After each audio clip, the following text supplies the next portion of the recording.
আল্লাহ কোরআনে বলেছেন ওয়াতুন নিসা সাদুকাতিহিন্না নিহলা, তোমরা স্বেচ্ছায় নারীদেরকে আমি আল্লাহ অর্থনৈতিক অধিকার দিয়েছি, তোমরা তাদেরকে মোহর দাও, মহারানার মাধ্যমে তুমি তাকে হালাল করে তোমার ঘরে নিয়ে আসো।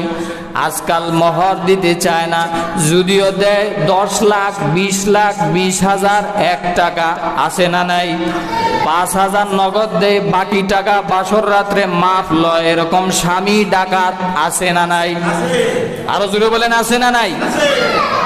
স্ত্রীও বেচারি আর কি করবে, রাস্তায় আপনারা ডাকাইতে ধরছে মনে করেন, সব কিছু নিয়ে লুটপাট করে চুরি ধরে এরপরে কয় মাফ করছত নেই, এই সময় তো মাফ করবেন, না করলে তো আপনি তারা আবার চুরি ঢুকাইয়া দিবেন। স্ত্রীও বেচারি মা বাবা আত্মীয় স্বজন সব কিছু চাইরে আপনার ঘরে আসছে, আপনি যখন হাতে পাওয়া দৌড়া করতে আছেন মশারির ভিতরে গিয়া যে আপনি যদি মাফ না করেন তাহলে তো আপনার দ্বারা আর যাইতে পারি না, তখন তো বেচারি মাফ করবে। এরকম মাফ চাওয়া ডাকাইতের কাছে মাফ চাওয়া সমান, ঠিক না বেঠিক? এটা তো আপনি সন্ত্রাসী করলেন, চিন্তাই করলেন, চাঁদাবাজি করলেন।